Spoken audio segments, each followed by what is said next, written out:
Hola, buenas madrugadas. Aquí llegamos rodeados de ese espíritu de luces y de toda esa fiesta. El Espacio en Blanco llega fiel a su cita.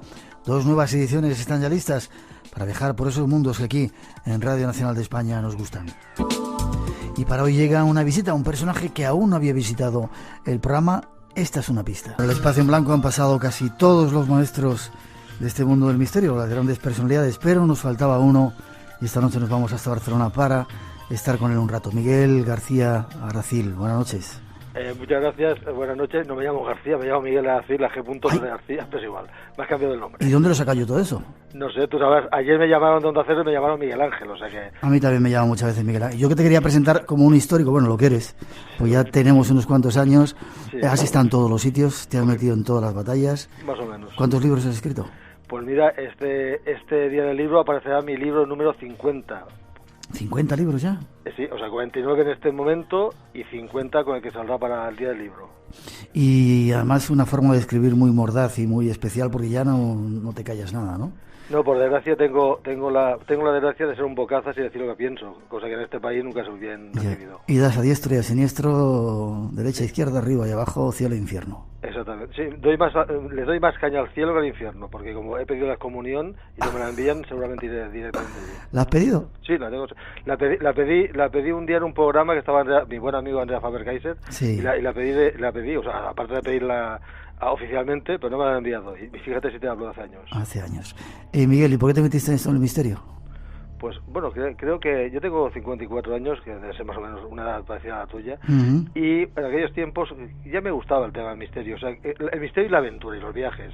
Yo recuerdo de haberme criado con los libros de Julio Verne, de Salgari, y bueno, y aquellos tiempos me gustaban aquellos misterios, sobre todo los misterios históricos, las expediciones, todos aquellos tiempos. Bueno, y aquello fue ligando. Un día le dije a mis padres que en paz descanse, les dije, un día seré escritor y periodista, recorreré el medio mundo. Mi madre, que paz descanse, me dijo, ¿qué fantasía tienes? Fantasía no te sobra. Y bueno, y lo he conseguido, ¿no?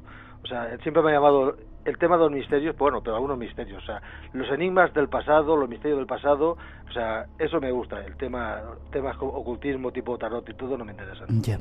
¿Y has vivido algún fenómeno? ¿Te ha pasado algo? ¿Has estado en contacto con, no sé, fallecidos? ¿Qué te ha pasado? No, fallecidos no, porque como soy agnóstico, no creo en la vida después de la muerte. Ya. Entonces, yo recuerdo, o sea, por ejemplo, un caso, hace 24 años, estando yo de coordinador de redacción de la difunta y mediocre revista Karma 7, recuerdo... Histórica, déjame que diga histórica. Y no, histórica y pionera, o sea, eso, vale.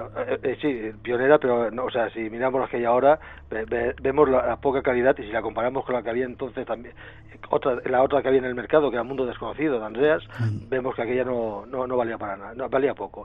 Entonces, como coordinador de redacción, recuerdo que asistía a un poltergeist, ¿sí? Poltergeist, en un pueblo de aquí, un pueblo cercano a Barcelona, se llama Esplugas de Llobregat, y asistía a lo que era realmente un poltergeist, donde sin trucos, o sea, una familia, una madre con 4 hijos, se les había fallecido, el cabeza de familia había fallecido hacía poco, y bueno, se daban una serie de fenómenos de tipo de, o sea, de movimientos exagerados de objetos, incluida una bombona de butano que se movía sola, era diciembre, era un 7 de diciembre, el día después de Reyes, se movía sola por el comedor, no corría el Tour de Francia, pero se movía y bastante, golpes en las paredes, lo que se llama en la parapsicología se llaman raps o tiptología, cambios de temperatura bruscos de una manera tremenda. Teníamos un termómetro, una U de Pujol, y marcaba cambios hasta de 15 grados en poquísimo tiempo, lo que llaman termogénesis,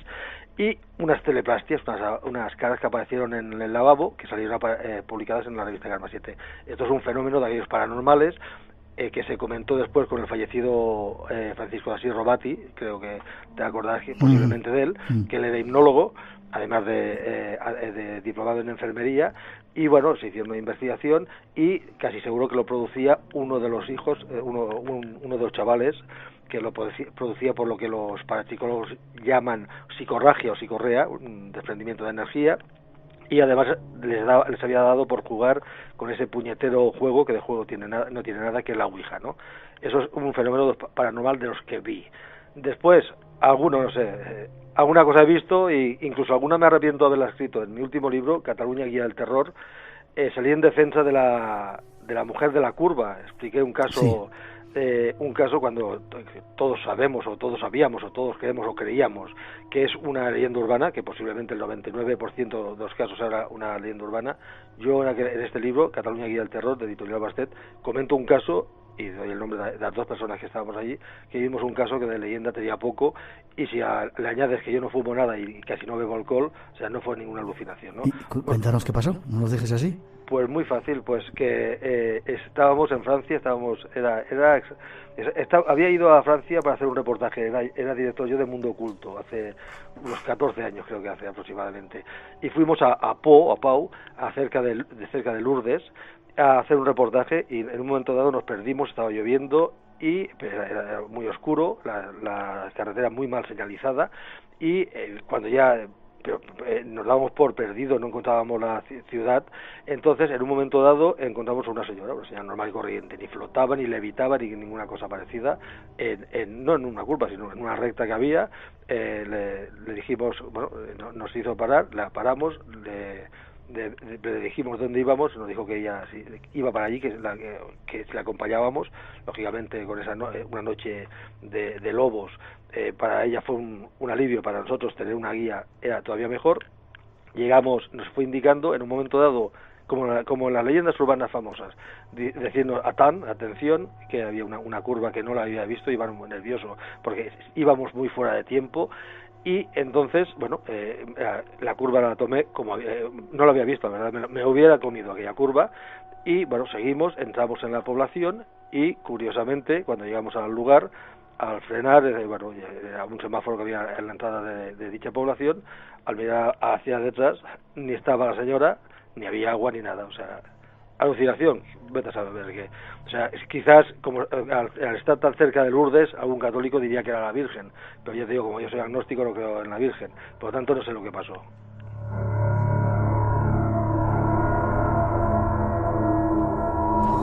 Pero lo viviste, qué curioso. Sí. Qué curioso. El misterio existe, ¿verdad? El misterio nos rodea por doquier. Sí, el misterio, o sea, los misterios sean del tipo que sean. Yo siempre he dicho en mi blog, que está en mi página web, siempre escribo con una sección que se llama el borde de la frontera, lo de borde de la frontera, cada uno puede tomarlo como quiera. Siempre digo que hay tantos misterios en el mundo que es tontería inventárselos, ¿no? Si por cerca que estemos, vayamos, encontraremos algún tema misterioso, algún enigma, sea histórico, arqueológico, a nivel de parapsicológico, criptozoológico, el que sea, los tenemos muy cerca, es tontería inventárnoslos porque los tenemos allí. ¿Y países? ¿Has viajado también por un montón de países? Pues sí, países, sí. Siempre me hace la misma pregunta y yo te devuelvo a ti. ¿Cuál es el país que más te sorprende? El que más me sorprende, yo hablaría más, sorprenderme me han sorprendido mucho, pero, por ejemplo, sorprenderme me sorprendió mucho, y para bien, Guatemala. Estuve en Guatemala, he estado en más de una ocasión en Guatemala, tanto en la parte de la selva del Petén, como en la zona del altiplano, la zona de Lago-Atitlán y toda aquella zona. Y bueno, es un país de aquellos que cuando vas me quedé sorprendido, porque me pensaba encontrar un país mesoamericano como, no sé, tipo México, así, y me encontré que la cultura maya, tú que también has viajado tanto, y si has estado por allí, la cultura maya sobrevivía totalmente, incluso en cultos sincréticos, ¿no? Uno de mis países favoritos es, de hecho, Guatemala, sí. Guatemala, sí, si has asistido a las ceremonias de Majimón, sí. En el lago Atitlán, sí. Que por cierto me hacía mucha gracia la espiritualidad. Yo soy más materialista con un billete de 500 euros, ya lo digo, pero me hacía mucha gracia porque por cada foto que hacía había pagado, no me acuerdo si era $1 o 4 o 5 quetzales, ¿no? Sí. A mí no me cobraron, gracias a Dios. Mira, qué suerte tenías. Porque yo soy creyente. Debe ser la diferencia. Pues yo no, o sea, yo sí que pagué y bueno, me da igual pagar un dinero. Lo malo es que en aquel caso la persona que llevaba yo, el guía que llevaba, de nombre Ananías, un maya puro, me dijo que aquel dinero no iba a repercutir en las mujeres que estaban ahí en el mercado vendiendo, los niños sucios corriendo por allí, sino que iba a repercutir que aquella gente se lo iba, en el caso concreto mío, se lo iba a gastar en una especie de aguardiente que se tomaban, y que se veía que era muy abundante, porque viendo las piernas con llagas tórpidas y los vientres ascíticos que tenían aquellos señores, ya se veía que el aguardiente corría mucho. Ya. Guatemala, uno de sus países favoritos. Este es este es uno que me sorprendió. Mi país favorito es, y voy siempre que puedo, es Egipto. Egipto. Egipto es una especie de pequeño vicio, ¿no? O sea, Egipto es un sitio de aquellos, y, a ver, o sea, cuando vuelvo, vengo, tú has estado bastante veces en Egipto, vuelvo cansado de que venga gente detrás mío diciéndome pashi, o sea, y pidiéndome y todo, pero, o sea, no me gusta el Egipto del siglo XXI, me gusta el Egipto faraónico, las ruinas, ¿no? Y de Egipto creo que me gusta todo, tanto la parte del Nilo, que es la principal, como cuando te apartas. Yo me acuerdo que hace 9 años subí una madrugada al Sinaí, detrás llevaba a Lorenzo Fernández, y un poquito más para atrás a Fernando Jiménez de los Oso, que paz descanse, y a su hijo, a Fernando Junior, ¿no? Que ahora lo tengo aquí de vecino en Barcelona. Y bueno, yo recuerdo que desde allí, esperando que saliera el sol, estábamos cerca, Lorenzo Fernández estaba al lado, y hicimos unas fotos, y miraba aquello tan árido desde el Sinaí, desde arriba de todo, y decía, oye, hasta el desierto del Sinaí, que es feo, a ver, según como mires, es bastante feote, y cansado como estaba de 5 horas de subir para arriba, era precioso, ¿no? O sea, tiene una magia Egipto que me llama la atención, y he estado, lógicamente, en lugares mucho más exuberantes, Burkina Faso, Mali, Senegal, Gambia, pero Egipto tiene algo que creo que no tiene ningún otro país. Ese es nuestro invitado. Dentro de nada nos vamos con él de viaje a lugares curiosos que nos va a servir para abrir las puertas. Miguel, hay un libro que tú, entre los muchos que has tocado, era Lugares Mágicos de Cataluña. A mí me gustaría que nos introdujeras un poco para la gente que no conoce, aparte de Montserrat, que es un sitio absolutamente mágico, ¿qué otros lugares recomendarías tú para visitar? Bueno, mira, primero, yo no tengo ningún libro que se llame Lugares Mágicos. Lo que tengo es una colección, tengo 2 colecciones hay una colección que se llama La Cataluña Mágica, que tiene 7 títulos diferentes, y después hay otra que se llama La Cataluña Maldita, que son 5. Por lo tanto, son 12 libros totalmente diferentes sobre lugares mágicos heterodoxos. Cuando hablo de lugares mágicos no me refiero a lugares con fenómenos paranormales normalmente, sino lugares mágicos donde se han dado una serie de sucesos históricos, sobre todo enigmas históricos, enigmas arqueológicos e incluso criptozoológicos, que los hay y importantes en Cataluña, ¿no? Y bueno, yo te diría que bueno, Cataluña, igual que Castilla, igual que Madrid, yo ahora estoy a punto de pasar una semana en tierra de Segovia y de Madrid, y bueno, y he vivido en Madrid. O sea, cualquier lugar de España, cualquier lugar de Europa tiene su magia y sus lugares misteriosos. Yo, como catalán, he estudiado más por cercanía y por vecindad, incluso por afecto, como catalán, los lugares que tengo más próximos, ¿no? Y te podría decir que, bueno, lugares mágicos los hay, pero muchísimos, ¿no? Sin salirnos de la ciudad condal, sin salirnos de Barcelona. Hace 1 año y medio apareció mi libro, que actualmente va por la 2ª edición, Barcelona insólita y heterodoxa. En uno de esos capítulos hablo de algo tan de eso que si hiciéramos un reportaje lo podríamos poner en cursiva, entre comillas, mágico, que hubo en Barcelona capital, en la ciudad condal, cómo eran sus megalitos.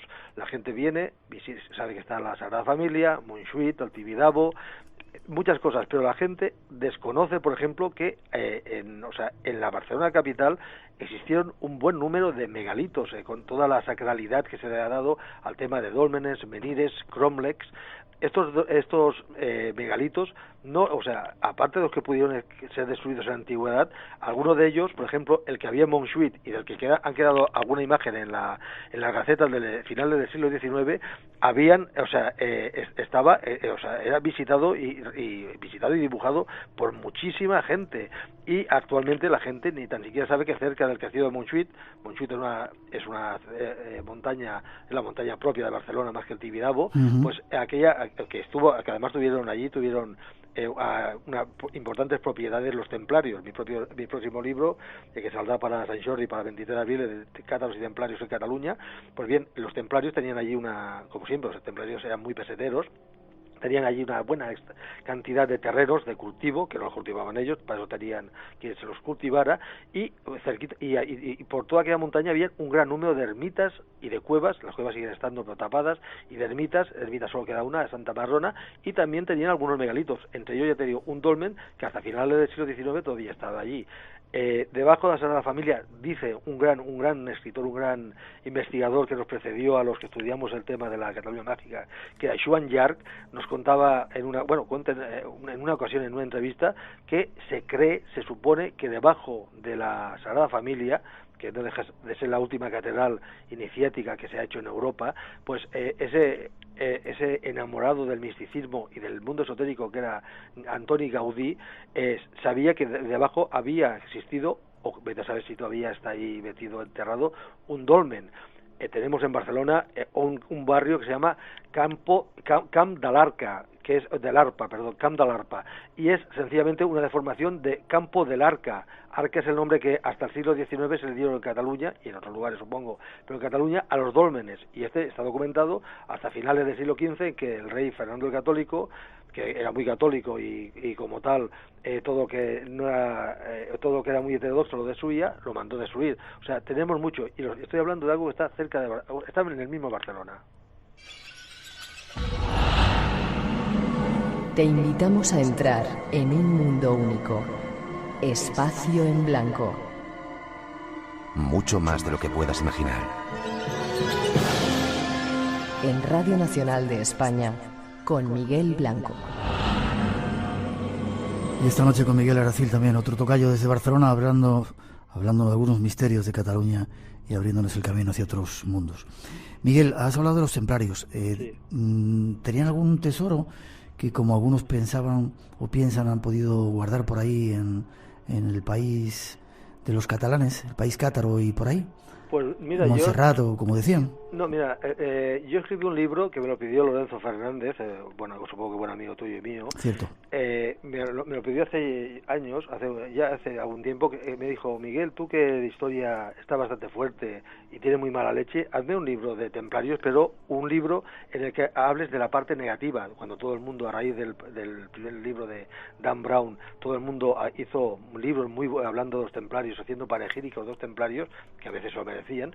Yo me tiré un tiempo recogiendo la parte negativa de los templarios, que la tuvieron, de pensar que eran sacerdotes y militares. Como sacerdotes tenían la parte positiva y negativa, como militares lo mismo. Entonces, en aquel libro, La cara oscura del temple, el cual, si no recuerdo mal, si no estoy equivocado, a final de este año se va a volver a reeditar por una editorial que seguro que tú conoces muy bien, que casi seguro que sea América Ibérica.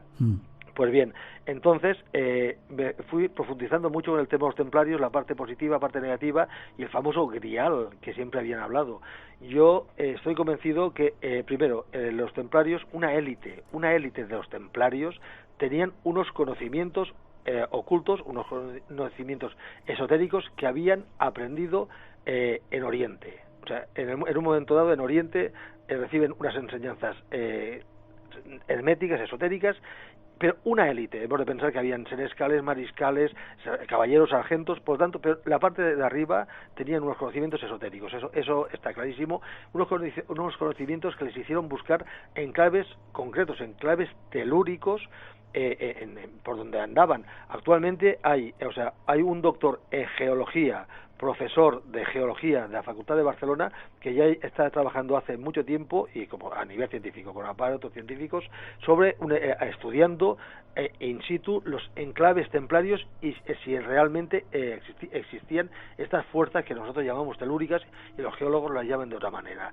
Pues bien, eso es un tema interesante que supongo que se publicará pronto cuando este señor consiga el tema. Pero lo que es verdad es que en lugares sacralizados ellos los tomaban porque buscaban la sacralidad del lugar. Por lo tanto, tenían unos conocimientos esotéricos. Sobre un tesoro, pues muy fácil. Después de leerme todo lo que me he podido leer de templarios en castellano y en francés y en los idiomas que he podido, que he entendido, tengo claro que el tesoro templario o los tesoros templarios eran a nivel económico. Yo, el que tuviera el Santo Grial, no me lo creo. No me lo creo, entre otras cosas, porque no creo en el Santo Grial. No creo que el Santo Grial fuera la copa de Jesucristo de la última cena, ni nada. El Grial, no. Y sobre la sangre real y María Magdalena, eso sería otro tema. María Magdalena, en el libro este que estoy casi acabando ya, estoy ya en un par de veces lo acabo, me he encontrado, y eso ya me había dado cuenta, una cantidad tremenda, pero tremenda, de enclaves templarios aquí en Cataluña, o sea, en Cataluña, donde en el mismo enclave o muy cerquita están la iglesia Santa Magdalena, el convento Santa Magdalena, la ermita Santa Magdalena, o sea, la devoción a María Magdalena, ese personaje que fue hasta cierto punto maldito. Hemos de pensar que en algunos lugares a los lazaretos, a las iglesias dedicadas a los leprosos, las ponían bajo la vocación no de San Lázaro, sino de María Magdalena, una manera de casi de anatemizarla, ¿no? Por lo tanto, los templarios tenían había una élite que tenía unos conocimientos esotéricos muy importantes, pero su tesoro, tal como quedó demostrado cuando fueron detenidos a principios del siglo XIV, entre 1307 y 1312, su tesoro, al menos el que se encontró, era material de monedas y de joyas. Y para ponerte un ejemplo, el tesoro de los cátaros de la provincia de Cataluña, el tesoro de los templarios en Cataluña se guardaba en la Torre del Tesoro, todavía se llama Torre del Tesoro, del castillo de Miravet. Hace una semana estuve allí. Estuve buscando documentación de lo que encontraron cuando las huestes del rey Jaume II o Jaime II llegaron al último enclave de defensa, donde solamente habían 6 templarios, y cuando lo registraron todo aquello, registraron palmo por palmo, rompieron paredes y todo para buscar el tesoro. Hay una relación exactamente de lo que encontraron aquellos 6 últimos templarios que habían hecho la última defensa del penúltimo, porque el último fue el de Ascó, el penúltimo castillo catalán de los templarios que cayó. Fueron monedas, joyas, diamantes, por lo tanto el tesoro era material. Eso es otra cosa que tuvieran, y los tenían seguro, unos conocimientos, unos secretos esotéricos.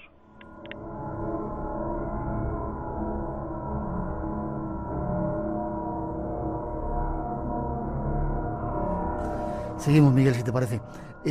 Antes de pasar a bestias y animales y lugares que hay por ahí, otro lugar mágico de Cataluña que quieras, fuera si quieres de Barcelona. Pues mira, lógicamente si buscamos un buque insignia de los lugares mágicos, está lógicamente Montserrat. Montserrat es yo recuerdo que hace 22 años Josep María Armengou, el fundador de la revista Carme 7, en aquel tiempo era director de la revista, fue la segunda época, y ya te digo que yo era coordinador, me pidió que hiciera un reportaje sobre Montserrat, sobre el misterio de Montserrat. Empecé a hacer el reportaje, todavía no había internet, íbamos todavía de máquinas de escribir a dedo, y empecé a escribir, subiendo para Montserrat, buscando archivos. Cuando me di cuenta, se me había ido la cebolla totalmente, cuando me di cuenta a que habían, creo que eran 25 o 30 folios, aquello lógicamente no podía caber en un reportaje de una revista, que además tampoco tenía muchas páginas, como era Carme 7. Entonces, un señor, un gran editor, Josep María Merín Jaquet, me dijo, en aquel tiempo gerente de Ediciones Árbol, me dijo, oye, cuando se lo comenté, ¿por qué no haces un libro del tema? Y bueno, entonces alargué la investigación y salió un libro, Montserrat, Montaña Mágica, que tuvo mucha repercusión, y además hubo problemas con 2 sectores. Incluso se hicieron 2 presentaciones hace 22 años, cuando la primera edición se hicieron 2 presentaciones de libros, y en las 2 hubieron incidentes graves. Una incluso se llegó a las manos, una porque vinieron gente de la extrema derecha, los ultras, porque se lo tomaron como un ataque a la religión, que no lo era en absoluto, y el segundo porque grupos ultranacionalistas catalanes se ofendieron porque el libro no estaba escrito en catalán. O sea, tan patético me parecieron unos como los otros. Aquello le dio de todos modos un relanzamiento, una publicidad al libro, y ese libro se ha ido reeditando. Actualmente la última edición es de Editorial Bastet, y allí recojo, en Montserrat Montaña Mágica, recojo algunos de los muchos misterios que se esconden en Montserrat. Piensa que Montserrat la vemos de lejos, parece una montaña pequeña, pues realmente es una sierra, la Sierra Montserratina, y allí podemos encontrar desde los fenómenos ufológicos, pero no hemos de buscar solamente a los de Luis José Grifol, un hombre íntegro y serio al que le dediqué la primera edición, porque las lucecitas aquellas de los ovnis, es que buscando documentación antigua, buscando los archivos, encontré avistamientos ovnis o al menos avistamientos sucesos que están ligados totalmente con el tema ovni, que se remontaban al siglo X, concretamente al año 998, coincidiendo con las razias que hizo Almanzor por media España o por casi toda España. En un momento dado, a finales del siglo X, principio del XI, en este caso concreto en el 998, hubo una batalla que ya era de las últimas entre las huestes cristianas y las huestes musulmanas a los pies mismos de Montserrat.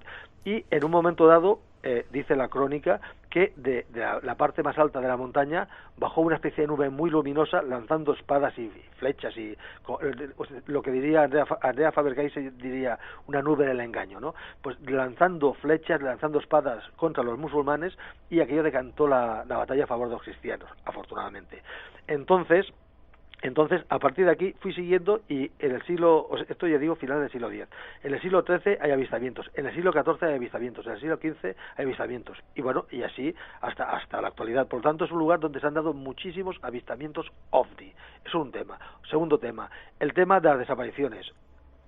Son mucha la gente que ha desaparecido en Montserrat, que aquí puede haber una explicación muy fácil. Montserrat está lleno de cuevas, lleno de cimas, y bueno, es muy fácil caerse en aquellas cimas y perderse. O sea, si en aquel tiempo no podía llamar al amigo Juan Ignacio Cuesta, gran espeleólogo, y decirle: Juan Ignacio, ven a echarme una mano que vamos a buscarlo. En aquel tiempo, o sea, de gente desaparecida hubieron muchos, pero curiosamente también se han dado una serie de avistamientos que están en antiguos costumarios, en antiguos libros de folclores y de leyendas montserratinas, de una criatura que uno la se la puede definir como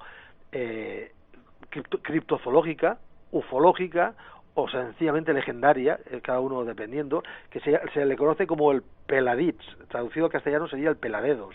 Es una criatura extraña, tipo simiesco, que se ha visto mucho. Bueno, hay documentación que ya habla en el siglo XII de esta criatura, y avistamientos en el pasado siglo XX, sobre 1990 y tantos. O sea, algunas personas lo volvieron a ver, o dijeron que lo habían vuelto a ver, una criatura simiesca que lleva una especie de zurrón, una especie de macuto, y va recogiendo muestras de cositas, de hierbas, como si fuera un naturalista, por esa montaña. O sea, eso es un fenómeno de esos, un fenómeno que, ya digo, puede ser ufológico, criptozoológico, o sencillamente una alucinación colectiva, pero que dura 700 o 800 años. Este sería otro de los misterios. Y después está el tema de las fuerzas telúricas, que son impresionantes en Montserrat. Las fuerzas telúricas de Montserrat son impresionantes por su propia formación geológica, por los ríos subterráneos que corren por debajo de Montserrat, que nadie puede negarlos, y que han hecho que desde tiempos antiquísimos, o sea, hay restos que se remontan al Mesolítico, antes del Neolítico, al Mesolítico, de hace unos 7.000 años, que dejaron en las paredes o bien inscripciones o bien pequeñas figuras de cariz sagrado. Por lo tanto, ya hace 7.000 años, gente que habitó en aquellas cuevas ya habían visto que había algo especial en aquella montaña que la hacía sagrada. Y después, en la Alta Edad Media, pues el número de anacoretas que se fueron a vivir allí es tremenda. Te puedo asegurar que a día de hoy, acabando el 2009, aún existen como mínimo un par de anacoretas o ermitaños viviendo en Montserrat. Uno de ellos lo conozco personalmente, y bueno, siguen viviendo allí porque encuentran una paz y una armonía y un misticismo que dice que se encuentran muy a gusto. No me extraña, toda una enciclopedia eres. Una mínima pausa y te sigo preguntando. Muchas gracias. Antes de pasar a la segunda parte, no quiero dejar de preguntarte, ¿Noé estuvo en España? que es otro título de tu libro, ¿no? Sí, si hay un libro mío ya está agotado, ya está agotado y es imposible de encontrar. Cuando Noé llegó a España, Noé no estuvo nunca en España, Noé no, pero lo que sí que hubieron eran una serie de pueblos.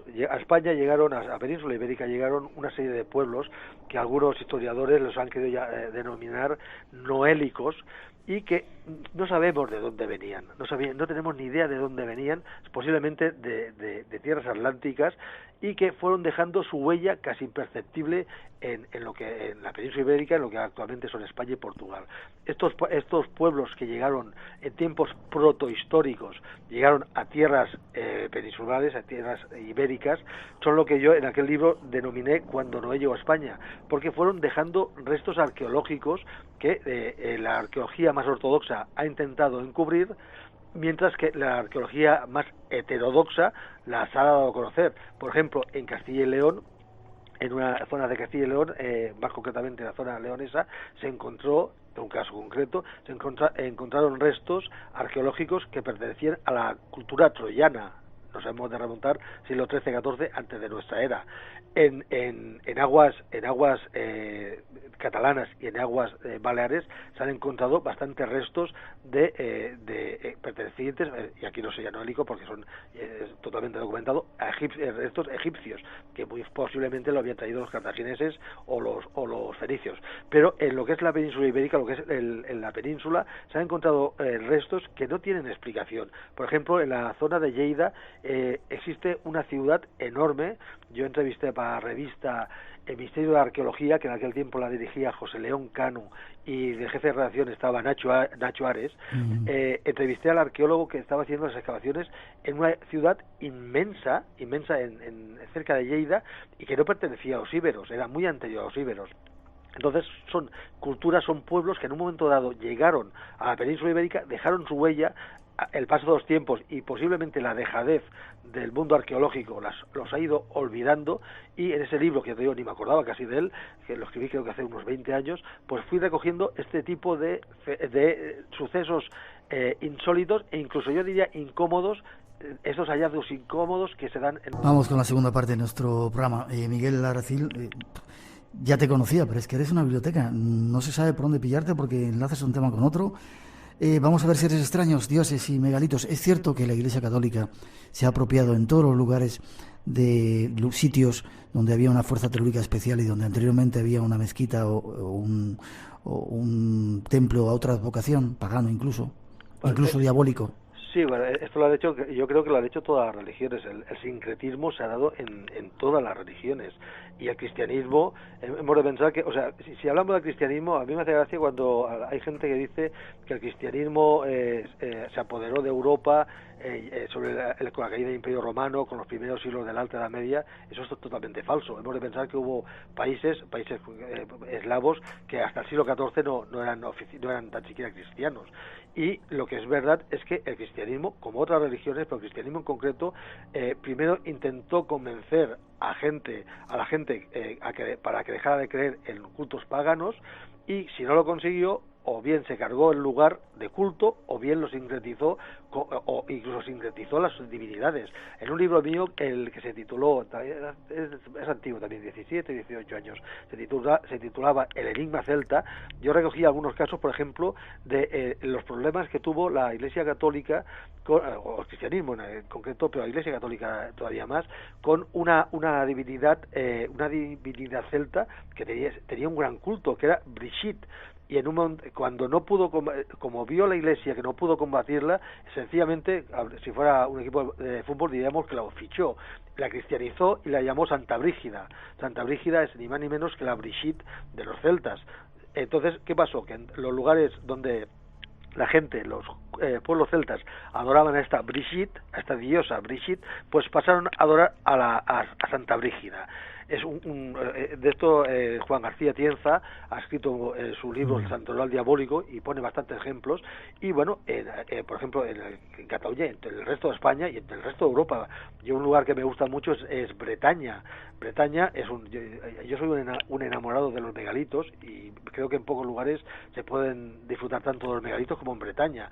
A mí me hizo gracia ver buscando documentación, la cantidad de, ya no voy a decir cientos, sino de miles de megalitos que desde el siglo VI y siglo VII la Iglesia, sobre todo Menires, la Iglesia católica o el cristianismo se ha ido cargando en la zona de la Bretaña.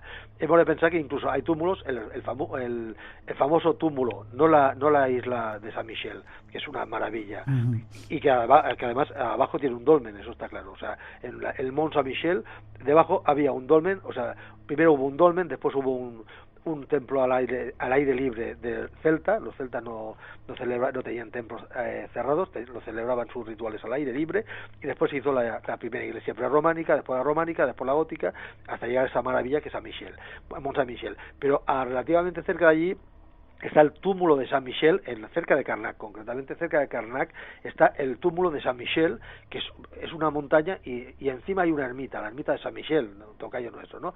Bueno, pues bien, esa ermita de San Michel está, y seguro, o sea, está edificada sobre el túmulo, y ese túmulo está, dentro del túmulo hay un inmenso dolmen que la gente siguió hasta bien llegado, o sea, hasta bien pasado el románico, hasta bien pasado el siglo XII, la gente seguía acudiendo a aquel dolmen a rezar, a hacer sus peticiones, e incluso yo lo he visto personalmente en el Alampurdá, que es la zona de España donde hay mayor concentración de megalitos, a realizar sus rituales sexuales, pero nada de erotismo, sino a nivel religioso y a nivel mágico.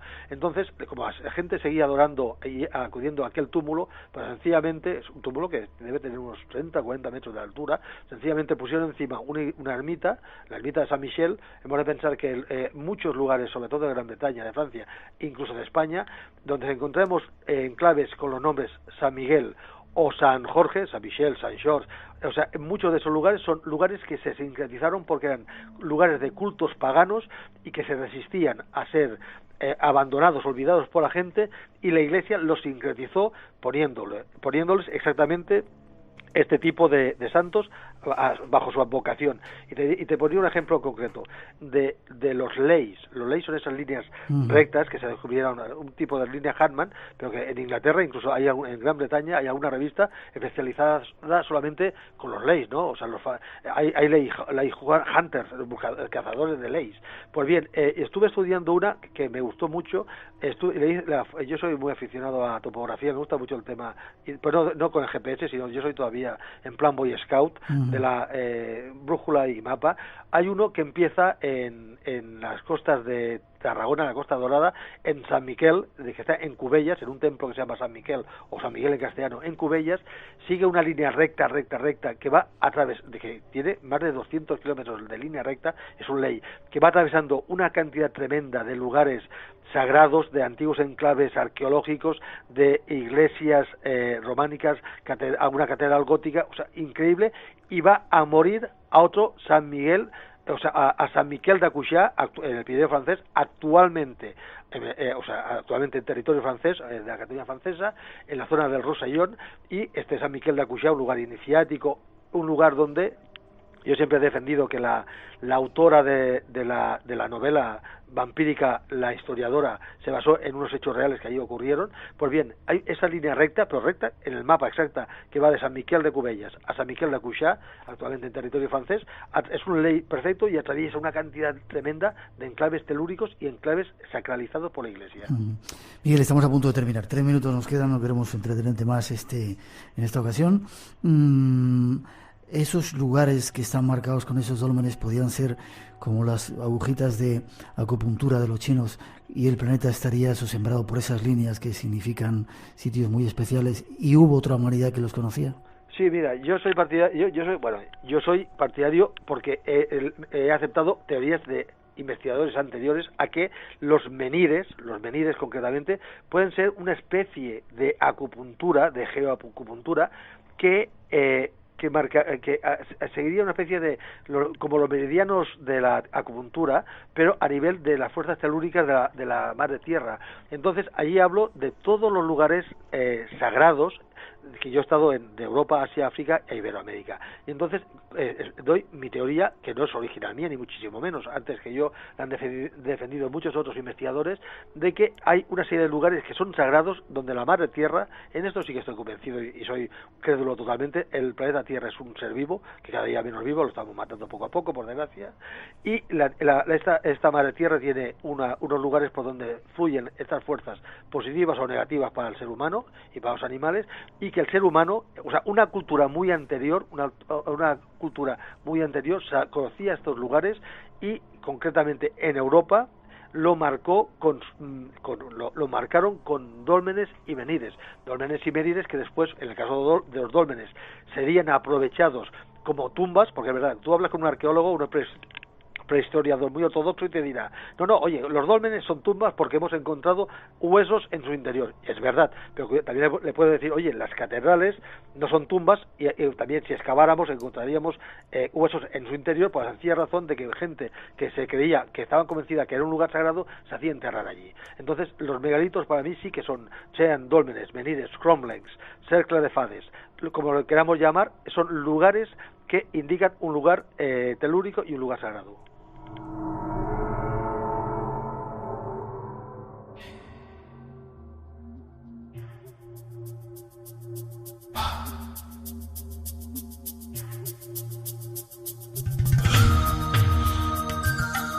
Miguel, tenemos que terminar. Un placer haber estado contigo. Yo te emplazo, has tardado en venir, espero que no tardes tanto para la próxima vez. Cuando me llamáis. Si hay alguien que quiera estar contigo, página web, blog, ese blog, yo os sugiero ese blog, porque Miguel ya no tiene pelos en la lengua y eso, dispara diestro a siniestro, reparte mandobles como si fuera un caballero de los antiguos, y no dejas pie títere con cabeza. ¿Dónde se te puede leer y conectar? Pues muy fácil, en mi página web, que son las www.miguelaracil, todo junto, .com. Aracil, terminado en il.com. Miguel, un placer, tocayo. Espero verte, que nos lleves a ver algunos de esos lugares, que sigas viajando, y que nos veamos por ahí, por este mundo increíble lleno de lugares mágicos. Pues a vuestra disposición, y que la crisis nos permita seguir viajando. Feliz año para ti, te deseo lo mejor, y eso, nos seguimos viendo, ¿vale? Igualmente, un abrazo. Hasta pronto. Compañero. Yo no lo sabía, pero estaba destinada a ser tu mamá. Lo hice lo mejor que pude. Lo hiciste bien, mamá. Mira, yo siempre he creído que uno crea su destino. Tienes que aprovechar muy bien lo que Dios te ha dado. ¿Cuál es mi destino, mamá? Eso tendrás que descubrirlo tú mismo. La vida es como una caja de bombones. Nunca sabes qué te va a tocar. Mamá siempre explicaba las cosas de forma que yo las entendiera. Te echaré de menos, Boris.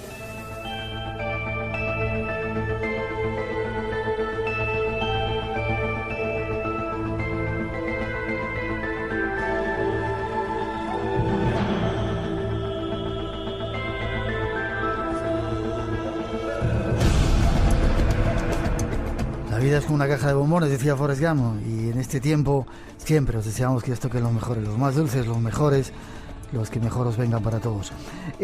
Programas especiales de Navidad aquí en Radio Nacional de España, del Espacio en Blanco.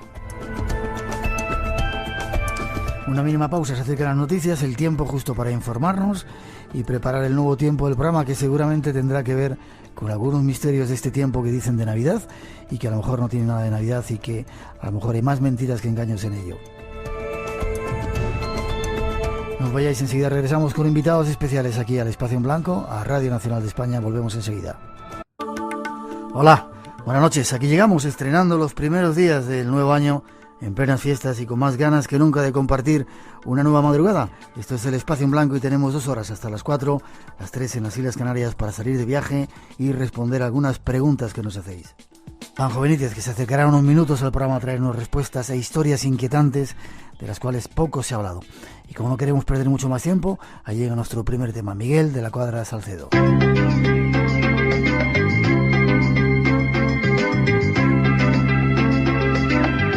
Pues ahí vamos, llevamos 300 no sé cuántos años, no sé cuántas reencarnaciones haciendo el Espacio en Blanco y llevamos casi al mismo tiempo teniendo ganas de entrevistar al señor que ha venido especialmente hoy al Espacio en Blanco.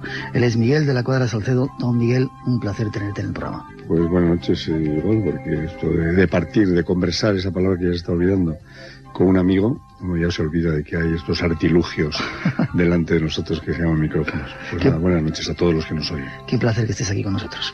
Miguel, tú eres para mucha gente eres una especie de ejemplo, alguien a quien tener envidia, alguien que ha hecho tantas cosas y que todavía te quedan tantas cosas por hacer, ¿verdad? Bueno, cuando seamos mayores ya haremos más.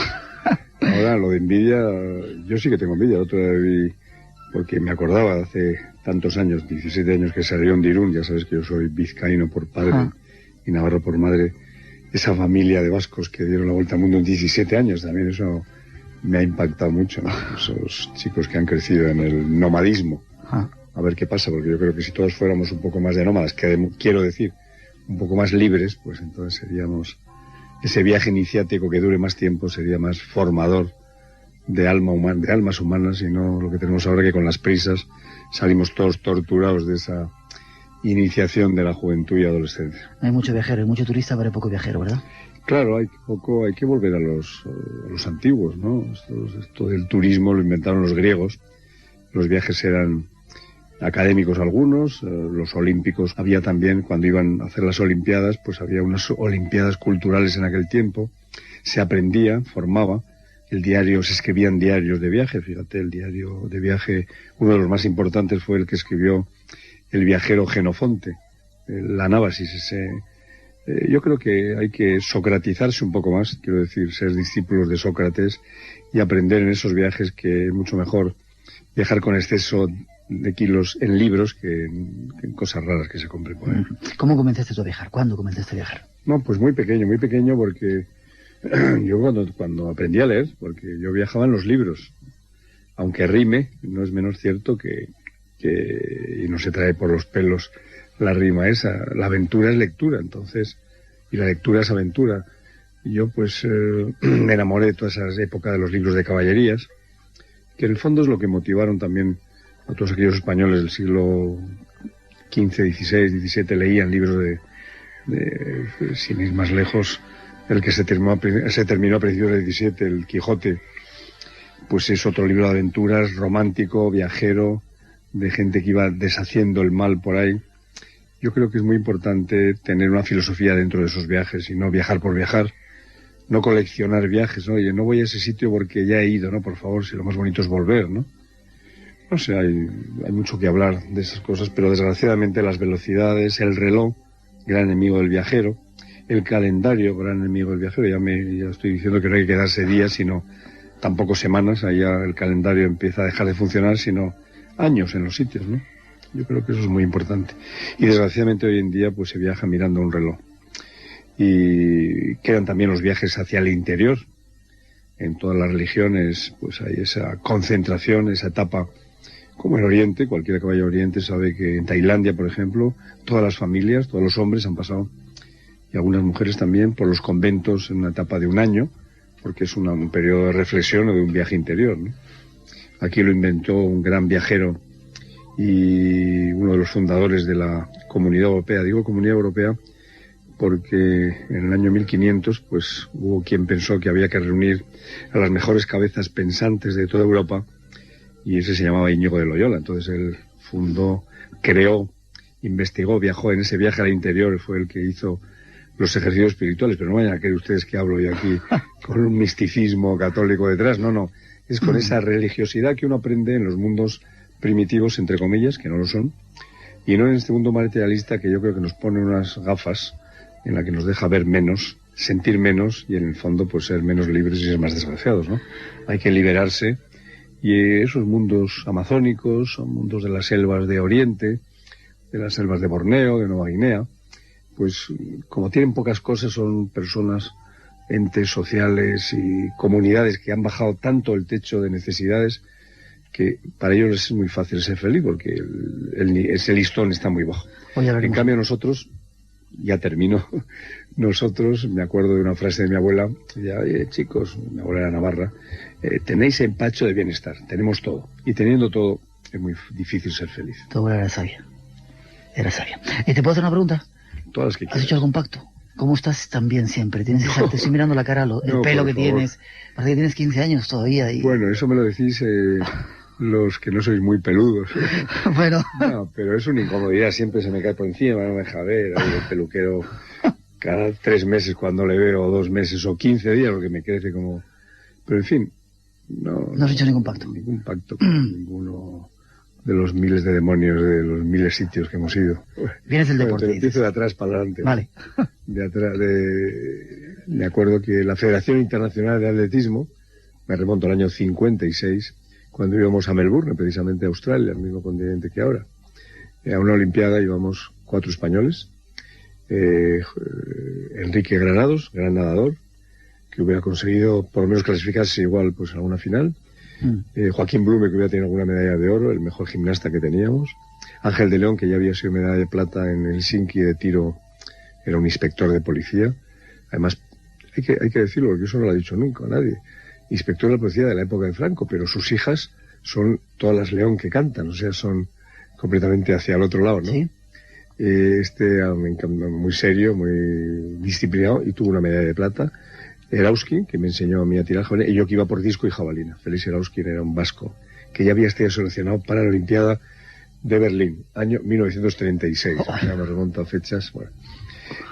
Yo tiraba el disco, rompí el récord de España y tuve la mínima para ir a Melbourne, y además en jabalina el récord del mundo entonces lo tenía un noruego, un vikingo, que lanzaba 82-10, que se llama 81-10, miento, que se llamaba Erik Danielsen. Y Daniel se quedó muy sorprendido cuando leyó en el periódico que yo en París, aquí tirábamos la jabalina estilo barra vasca, como los vascos tiraban un palito pequeño para golpear las ovejas, así me enseñó mi Félix. ¿Por debajo de la pierna? No. Se cogía en vez de con la... Si esto es... Déjame el lápiz, perdona. Sí. Esta es la punta de la jabalina, en vez de cogerla como si fuera la jabalina, le daba la mano al revés, y la cogía como si fuera una pica. Como un picador, ¿no? Con la punta hacia adelante. La echaba hacia atrás y daba 3 giros, como un gran vals, 3 vueltas, y al final, ayudado por esa fuerza centrífuga, paraba la mano y salía por la mano completamente derecha, y iba 70 metros por el aire, 80, pasaba la línea de 90, pasaba la línea de 100, 112 metros. 112 metros. Y claro, eso fue pues una cosa, saben ustedes que los récords son a veces por centímetros, de pronto 20 y tantos metros, 30 metros más. Pues ¿qué hicieron? Asustarse a las puertas de la Olimpiada y cambiar el reglamento, cosa que no se puede hacer si con ese reglamento en la mano yo hice esa distancia con el tiempo perfecto, con todo reglamentario, agarrando, como dice el reglamento, la jabalina por su encordadura, clavándose, pues el récord tenía que valer. No se puede cambiar el reglamento y hacer retroactivos, como si cambia una ley y meten en la cárcel a todos los que antes de la ley habían hecho o no habían... Bueno, no se puede, cualquier abogado lo puede decir. Y así la cambiaron 3 veces, porque yo después sin vuelta, como no fuimos a la Olimpiada por otras causas, cuando fui a Puerto Rico sin vuelta lancé 93 metros, 11 metros más del récord del mundo, sin vuelta. Pero también cambiaron el reglamento otra vez y dijeron, tardaron un mes, en ese mes yo fui al récord mundial hasta que cambiaron el reglamento, y dijeron que la punta de la jabalina en todo momento tenía que mirar en la zona de lanzamiento. Claro, yo giraba, daba vueltas, y pues así se cargaron. Si hubiera sido americano yo o otra cosa, pues seguro, nosotros quiero decir, porque Auskin también tiraba, el récord hubiera valido, no hubiera valido después, pero hubiera valido hacia atrás como el Fosbury ese. Bueno, pero no queremos cansar más a nuestros oyentes, nos quedamos compuestos sin novio, con eso yo me fui con una beca a Puerto Rico de lanzador de disco, Blume se fue a Japón, nos fuimos porque, les voy a decir que no fuimos a Melbourne, porque los tanques rusos entraron en Budapest, y entonces como protesta política, pensaron los dirigentes nuestros que iban a acabar con la Olimpiada. Fueron todos rusos, húngaros, los únicos que no fuimos nosotros. Y eso lo he recordado estas noches, porque a las 3 de la mañana pincho ahí la televisión y veo un poco todos esos deportistas y cómo se emocionan cuando oyen algunos, como nuestra gran judoka, que ha visto levantar y tener la medalla de oro del himno de España. Y eso es emocionante, ¿no? La Olimpiada es algo que forma si no pierden los valores éticos que teníamos el deporte de antes. El Barón de Coubertin fue el que fundó las nuevas Olimpiadas, el amateurismo, y hoy en día hay muchos demonios circulando alrededor de esos récords los profesionalismos, el químico que analiza si está dopado o no, el otro, bueno, pero en fin, hay un gran esfuerzo detrás, sea espectáculo, sea circo, o sea lo que sea, pero hay un gran esfuerzo y los récords son abrumantes para personas como nosotros. Claro, la técnica ayuda mucho, la tecnología. Fíjate, las pértigas, cómo son ahora, cómo se salta y cómo... Y los trajes que llevan los nadadores, que me llaman la atención. Es una cosa, vamos, que yo que no veía la televisión, la pasada Olimpiada no la vi, ahora me he quedado perplejo, pero bueno, pero el deporte es así. Creo que habrá entre los jóvenes una juventud espiritual que diga, vamos a hacer los juegos antiguos otra vez y vuelvan sin hormonas, sin anabolizantes, sin químicos, hacer una Olimpiada tranquilamente, aunque las marcas eran mucho peores, claro está, en Atenas, y vuelva un poco esa espiritualidad de un deporte que formaba como el anterior. Pero vamos, una pequeña protesta de una espiritualidad posiblemente trasnochada, pero vamos, éramos así. Este es nuestro invitado, Miguel de la Cuadra Salcedo. Con él esta noche nos vamos a ir de viaje. Hay un montón de cosas que a mí me gustaría daros a conocer de él y que nos contará aventuras de ese mundo. Después de esa primera introducción nos vamos rápidamente con ello.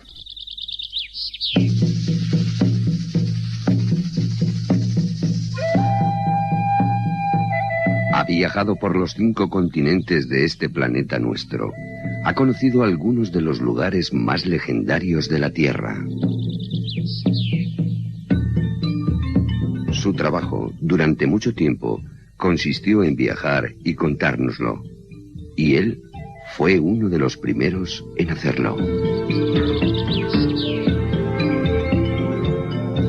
Esta noche está con nosotros para ayudarnos en el viaje, para llevarnos junto a él a conocer ese vasto universo que está ahí fuera.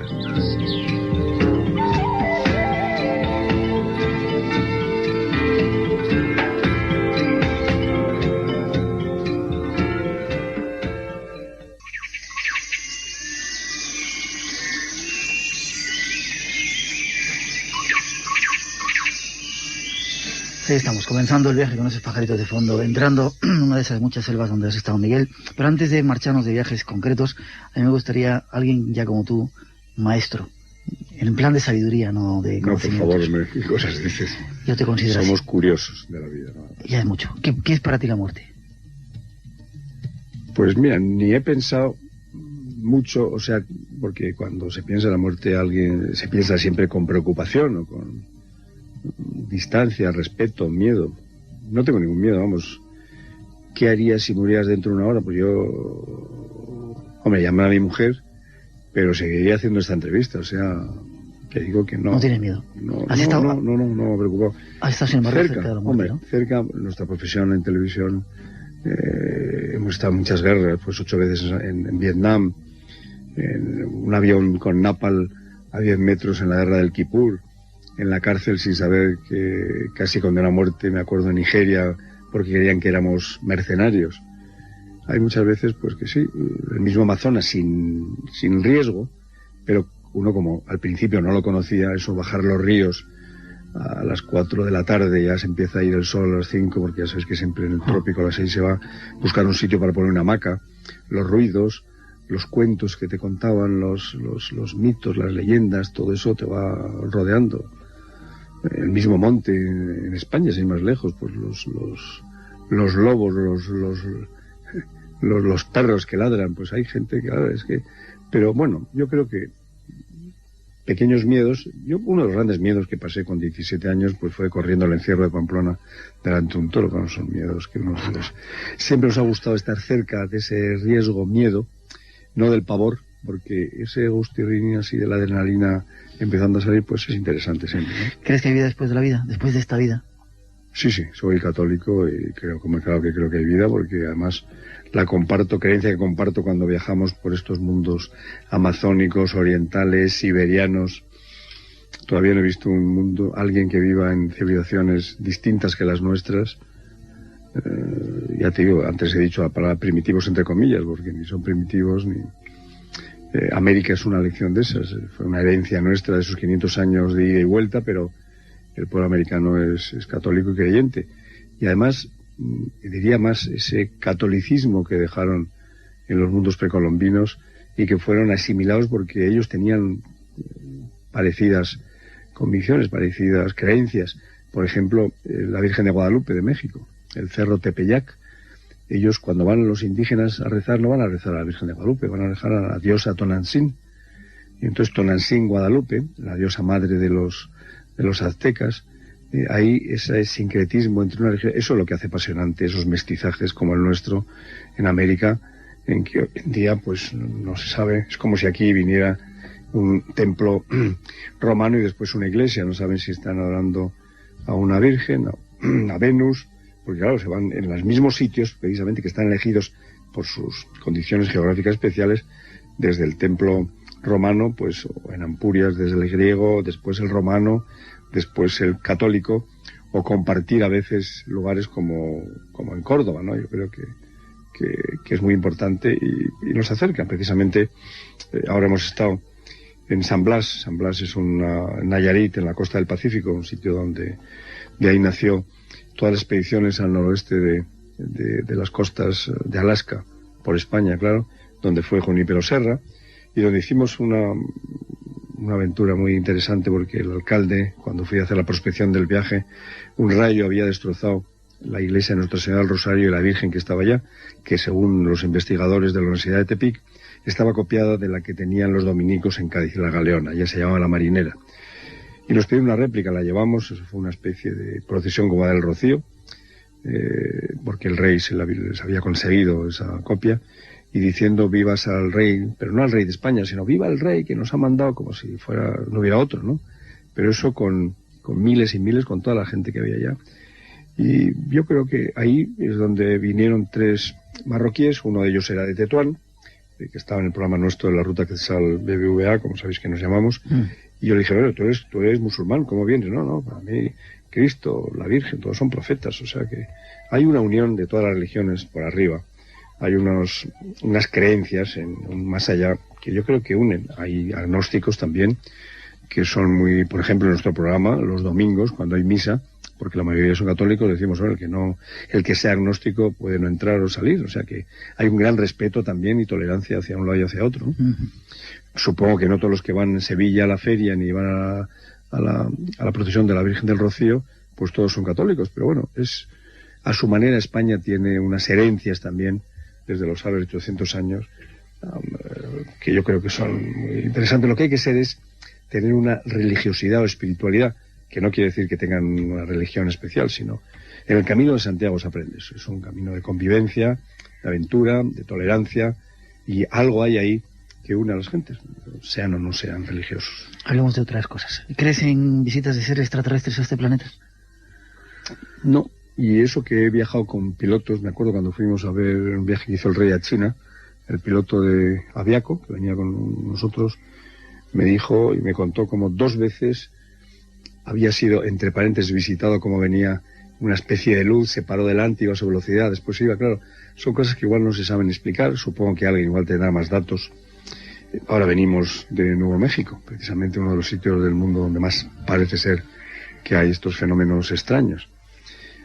Pero no creo que la tecnología de otros mundos llegue a eso todavía, ¿no? Ya. ¿Y no crees que todos esos dioses del pasado pueden haber sido gente que de otros sitios o otras civilizaciones No, diferentes? En la reencarnación no creo. No tanto reencarnación, sino que hubieran venido, hubieran dejado una serie de pruebas, las pirámides mayas, No, por favor, no, porque eso sí que no. Hay historias, documentos, tradiciones orales, se sabe quién las hizo, algunas están firmadas. Conectar, por ejemplo, las mayas con las egipcias no tiene nada que ver. Son épocas distintas, son, 1000 años y pico antes las egipcias, ¿no? Hombre, es muy... Cuando la cultura baja un poquitito, es muy apetecible hacer estos paralelos de civilizaciones, ¿no? Yo estaba en la isla de Pascua. Hay quien dice que los muros son parecidos al monumento de las 3 ventanas que está precisamente en Machu Picchu. Machu Picchu 1400... la isla de Pascua son 400 años antes. Ayer me llamó mi amigo José Antonio del Busto, un gran historiador de la Universidad Católica de Lima, y me dijo, él ya tiene su libro hecho como el Inca Yupanqui, y llegó a esas islas que después Sarmiento de Gamboa, un gran perseguido por la Inquisición, un gran marino español, que hizo que se llegara hasta las Islas Salomón, porque querían que de ahí se traían los tesoros de Salomón, basado en la leyenda de los incas de la isla Ninachumbi y Guanachumbi. Estas 2 islas, según me ha dicho mi amigo el historiador, ya las ha identificado él, y son las islas, en el archipiélago de Gambier, la isla Mangareva, un poquitito más cercanas, pero no cabe duda que se navegó, como mi amigo Quitín Muñoz Valcárcel está haciendo con esas balsas de papiros. Existían en Lambayeque, hay en Huanchaco, hay unos caballitos de Totora que son parecidos. Y, bueno, pero de ahí a sacar, ya a extrapolar fechas, el hombre pasó por Bering, ya se sabe, el caballo nace en América, desaparece, los unos digo, no los unos y los otros, sino Gengis Khan, Atila, y después el caballo vuelve con España a América, pero claro, todo eso es muy fácil revolver todo y sacar una conclusión. Yo creo que no, hay muy poca conexión de unas civilizaciones con otras, y sobre todo porque a veces hay lagunas de 500, 800 o 1000 años entre unos y otros, ¿no? Has hablado de la isla de Pascua, ahí sí te pasó algo con la isla de Pascua, bruja. por no tener datos, por no existir, por haberse muerto, ya sabes que murieron todos de viruela, se traían esclavos de las islas guaneras de Perú para trabajar allá en Pascua, comunicaron su enfermedad, contagiaron de la viruela, se murieron casi todos los maoríes, no quiero decir maorí de raza maorí, que también son polinésicos, sino los que sabían, los sabios de la isla de Pascua, los que escribían esas tablillas de madera que no se han podido descifrar, que se llaman rongorongos, que están escritas con sistema de bustrefedón. Se llama bustrefedón porque la línea de arriba está así para leer, la línea está escrita así para leer, después hay que cambiar, leer, y hay que dar la vuelta, que es el surco del arao que hace el bustrefedón, que es el buey, ¿no?, cuando se ara. Eso no se sabe, yo conocía esos símbolos, los tenemos, hay interpretaciones, hay hombres pájaros, tagnatamanus, como se llaman allá. Yo tuve la suerte el año 1960, cuando fui a Chile, me quedé allá, conocí a Alessandri, el presidente de Chile, y me consiguió el único barco que iba una vez al año, el Pinto, donde llevaba a veces prisioneros políticos. Mi barco iba un fotógrafo del National Geographic, Margot Loyola, que era una folclorista, iba yo, no iba nadie más. Y allá nos quedamos, pues, casi esperando un año otro barco, hasta que vino un ballenero y me sacó. Me hice muy amigo, pues, de los pascuenses. Entonces había las familias Pacarati, las familias Riroroco, las familias Tepano, y viví un poco una civilización de la que se hablaba muy poco.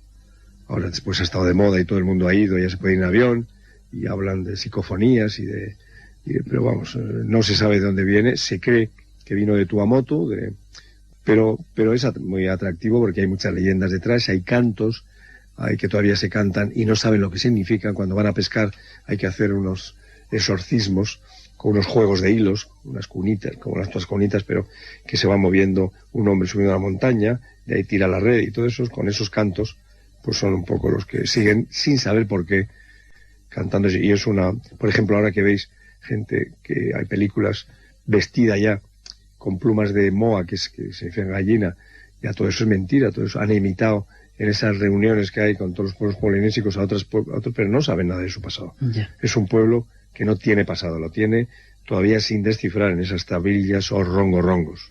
Ahí tuviste una maestra, María se llama, Marina, la bruja que te enseña cosas y que quería que... María Pacarati, sí. Sí, claro, hombre, para la Pacarati, perdona, Mariana Tan, hombre, por favor, ¿cómo voy a olvidar a mi madrina? Ella decía que era mi madrina. Su hijo había muerto ahogado y era considerada como la bruja, o la que sabía más de las cosas antiguas. Su hermano Pedro Atán era un gran escultor, y entonces me enseñó. Yo hice una recolección yo creo que 50 juegos de hilos, con su, no traducción, sino con sus cantos. No se sabía lo que significaba, y ahí los tengo todavía sin publicar, desde el año 60. Esos hilos eran mágicos. Se tomaba el hilo, claro, y entonces había que hacerlo antes de salir a pescar, antes de recoger el majute. Majute es la fibra en la que se dibujaba, o la quiea, que es la arcilla roja en la que se pintaban los moais. Entonces, hombre, me acuerdo porque vamos a ver, el juego de hilos era, la figura era una montaña, un hombre pequeñito que iba subiendo la montaña mientras se cantaba. Déjame acuerdo, porque hace el año 60 no canto esto. Cañunaterongo, tequinamango, bebe querao curacu, tequetemacoy, acabejeojo, carete, careta, Entonces ese era uno de ellos. ¿Todavía te acuerdas? Hombre, claro, y los cantos, como cantábamos, vamos a ver, cómo cantábamos el sausao. El sausao después me enteré ya, es que claro, fui al Museo del Hombre en París, vimos toda la documentación, mi amigo el padre Engler, que había recogido los cantos, canciones, las brujerías de la isla, el canto era, a ver si me acuerdo, el sausao. Sausaureba, saureobari, erua simo, simo, simo, pou cari, erua maki maki, emaise paisa, ureia. Bueno, es un canto un poco complicado, que también todo está relacionado con la pesca, ¿no? Y entonces se tocaba en una gran bocina, que había un agujero, que ellos llamaban, a ver cómo llamaban, era el agujero vagine, comari, que era un poco como el sexo femenino a través de eso en una trompeta, y entonces después de cantar eso, se tocaba y ya podían salir a pescar. Ahí se pescábamos todos con la langosta por la noche con antorchas, y era una vida era el único, unos cuantos marinos, unos guardias, y yo pues éramos los únicos que no éramos pascuenses o de la isla de Pascua.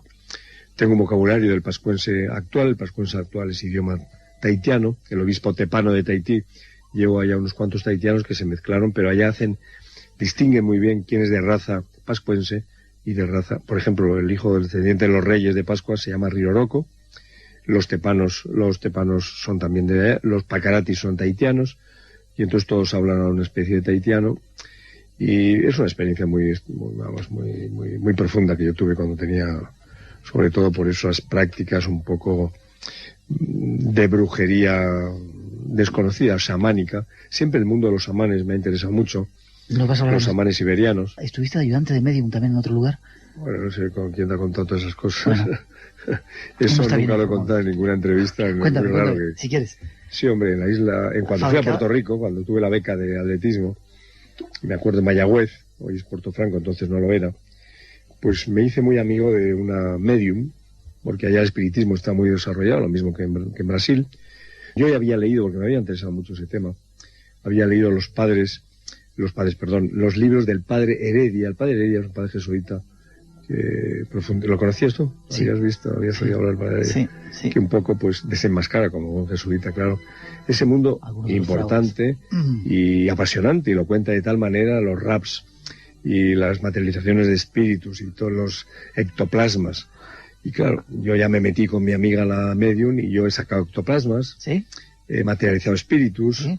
Pero claro, me decía, y yo le creía a ella, mira Miguel, esto a tal hora, tal día, pues me ha pasado, pero ¿qué hago? Yo tengo aquí 2 médicos, no sé qué, tengo una clientela que no puedo yo defraudarles, entonces, para no defraudarles hay que provocar el fraude, claro, entonces yo le ayudaba. ¿Y lo montabas? Con unas gasas que sacábamos del ombligo así, con unos cables que iban por arriba, sacábamos el ectoplasma. Hacíamos también en unas vasijas que teníamos, una era de agua muy fría y la otra era de cera, caliente, y entonces de pronto se oía remover la cera, se oía remover el agua, se abría luz, ¡hombre! ¡Qué mano tan enorme! Es la mano de Goliat, porque claro, una mano como la nuestra, pero enorme. Y entonces como la muñeca era un molde de una mano, como la muñeca era más delgada que la mano, pues ¿cómo se va a hacer eso? No había explicación, no se podía hacer, claro, yo lo hacía con un guante de goma, quinchaba, lo metía primero en la cera, se ponía, lo metía y después deshinchaba el guante y lo sacaba. Me da mucha pena porque a veces esos médicos quitaban un pedacito, analizaban, porque decía que le habían echado, no, es que yo le he echado un producto y es verdad, es el mismo del guante, o sea, no hay sustitución, se ha hecho con eso, entonces como no hay explicación, pues... Pero muy interesante, los RAS, por ejemplo, pues, a ver, contéstame, 1 si es sí, 2 si es no, y entonces, a ver, fulanito, no sé qué. ¿Y eso lo hacías tú? Bueno, yo era de los ruidos, claro, entonces lo siento, pero es una página de mi vida que nunca he contado, pero bueno, era por viajar un poco dentro, siempre con aquel pasaporte anterior que había leído mucho del padre Heredia, y es apasionante, pero también es bueno saber las cosas de detrás y delante del telón, ¿no? Vamos a seguir de viaje. Este es nuestro invitado esta noche, Miguel. Todos tus oyentes que sean espiritistas se van a meter conmigo, pero bueno, perdonen, pero bueno, yo he dicho que esa medium me decía que en algunos momentos incontrolables un poco para ella, pues le pasaban cosas que no podía explicar. ¿Tú eso lo crees? ¿Que puedan pasar cosas? Hombre, yo creo que no conocemos la naturaleza humana todavía.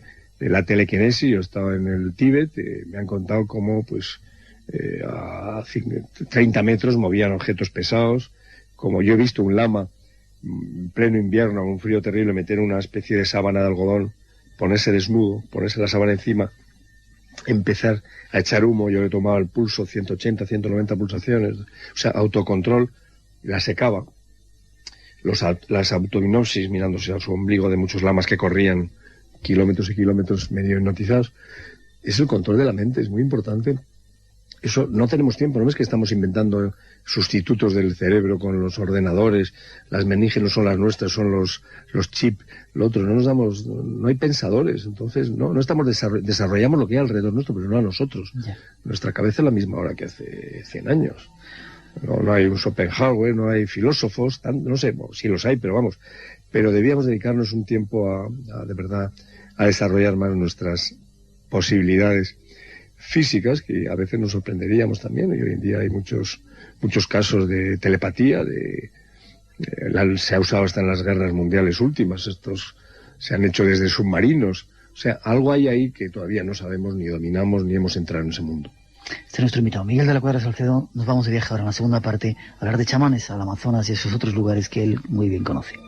Nos vamos de viaje, vamos a encontrar esa selva con Miguel de la Cuadra Salcedo. Pero quizá en esta segunda parte, Miguel, a mí me gustaría que nos contaras tus experiencias con el mundo mágico antes de hablar luego de lo que estás preparando. Yo sé que llevas... Espera, el mundo mágico siempre me ha perseguido porque es apasionante. Claro, ¿no llevas calcetines?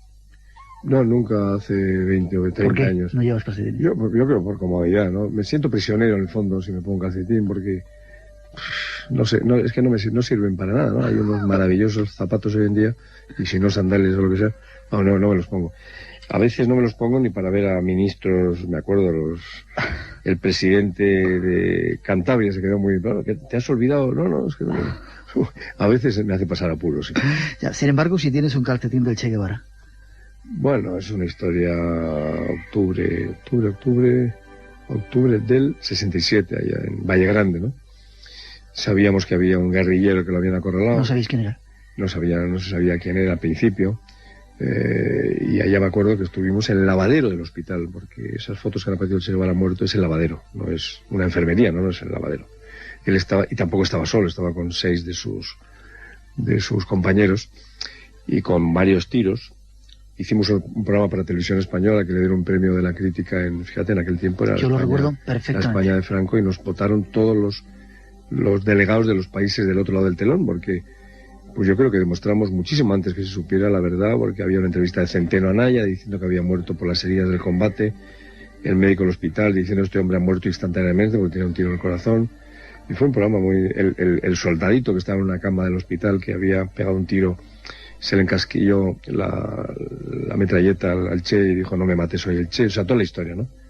Y no, bueno, pues, y el día que lo había enterrado cerca, bueno, donde ahora se ha visto, ¿no? Allá se lo hemos contado, si ven algunos de nuestros escritos que hemos hecho, algunos hace muchísimos años, varios lustros atrás, ahí contábamos cómo estaba enterrado, donde ahora se ha descubierto, ¿no? Uh-huh. Con un cristal que le pusieron encima, y cuando vino la policía argentina para ver las huellas, que no la pudieron ver porque no se habían deshecho, ya habían puesto en formol y no tenía huellas dactilares aquellas manos, ¿no? ¿Y por qué el cristal?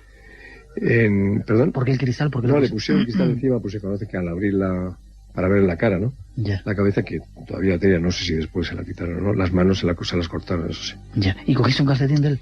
Y estaba en el hospital, sí, lo tenían por casa, por ahí. Sí. Pero bueno, yo no lo conocí en Madrid, no lo vi cuando pasaba por Madrid, pero, vamos, quise hablar cuando estuvimos con el programa de Aventura 92 en Cuba, con Fidel, y cuando empecé a hablar del Che me dio la vuelta y se puso a hablar de otras cosas, no entró en la conversación. Porque allá, según el Inti y el Coco Peredo, que eran sus compañeros políticos, dijeron que al Che le habían hecho una encerrona y que Fidel no quería, que lo mandó a un sitio donde no podía tener ayuda. Y es verdad, porque la población le ayudó, y meterse en Bolivia no es una isla donde se puede llegar, allá no se puede llegar de ninguna manera en ese chaco tan terrible, ¿no? Hablando de Cuba, en Cuba has estado con unos personajes, los ñáñigos, que muy poca gente blanca ha estado con ellos. Es que no sé por qué te he dicho antes, como estabas con una amiga tuya cubana, he dicho la palabra ñáñigo, sí. Porque el otro día, delante de un ilustrado escritor cubano, dije ñáñigo y me dijo, ¿y eso qué es? Nunca había oído hablar. Ya. Pues sí, estuvimos en los bosques cercanos, en esas selvas cubanas, con los ñáñigos. Hay una tradición muy importante afroantillana, y entonces todos esos misterios, leyendas se las han llevado a Cuba, y los ñaños unos elementos malignos que andan por los bosques, que son apasionantes. La historia del afro es maravillosa, es historia misteriosa. Y teníamos profesores, quise darles a los chicos de aquel programa, pues unos profesores para que les explicaran precisamente todas esas leyendas afros que todavía se mantienen vivas. ¿Y tú por qué sabías los de los ñáñigos? Hemos estado con ellos, con los abacuás, metidos metidos en sus... Pero yo no soy el invitado, tú eres... Bueno, abacuás son ellos, los ñáñigos son los que no se pueden ver, los que están ahí, salen y se veten, son los espíritus del bosque. Yo soy vasco, y en Vizcaya, en el País Vasco, existe el Basa Jaun. Basa significa, en vasco, en euskera, significa bosque, Jaun, señor, el señor del bosque. Y el señor del bosque, yo me acuerdo que cuando viví 4 años en el Amazonas, se lo contaban a mis amigos los indígenas de allá. Digo, yo soy igual que vosotros, porque vosotros, estoy hablando por ejemplo con tucanos y desanos, 2 tribus. Ellos tenían el boraró, que lo pintaban con un solo ojo, con muchos pelos. Ellos me llamaban que yo era boraró, que tenía una gran barba. Y digo, no, en mi país también está el basajón, nosotros el boraró. Iba más allá, donde los huitotos y los boras, y allá se llamaba el Chulyasaki. Y digo, ¿por qué? Es un nombre quechua. ¿Y por qué Chulyasaki? Mira, vente un día al bosque. Anduvimos noches y noches por el bosque, hasta que un día encontramos unas huellas de un pie que iba para adelante y otro del paso siguiente que iba para atrás. Es como si ellos me decían, no, es que el pie derecho mira para atrás y el izquierdo para adelante, y entonces no sabes si va o viene, y te caza. Y al cazarte, te agarra por el cuello, por la cabeza, te hace un agujero en la coronilla y te absorbe el seso. Entonces, eso es lo mismo que los sacamantecas, siempre hay en todas las... Y eso, ahora, por ejemplo, no sé qué habréis preguntado alguno, porque el otro día vi en televisión con gran atención ese perro vampiro, el chupacabras, pues es lo mismo, es la misma leyenda, que no sé en qué ha quedado, porque no tenía pelo, no sé... Bueno, era un perro... Es el de los bosques, el espíritu de los bosques. Curioso.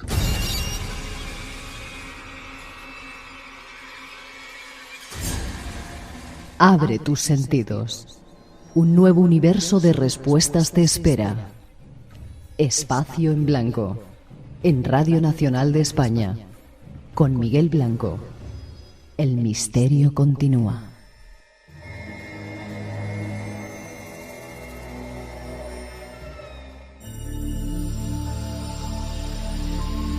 Esa es la invitación que os hacemos desde aquí. Nuestro primer invitado, Miguel de la Cuadra Salcedo, nos traía algunas respuestas. Hay más. Queremos que abrir los sentidos para llegar a ese otro mundo y tener respuestas. Y hay un personaje, Juan José Benítez, que vino a nuestro programa y nos las traía. Escuchar, veréis qué interesante. Nos va a contar incluso una historia que nunca se ha contado en los medios de comunicación, la extraña desaparición de un avión del cual se habló muy poco.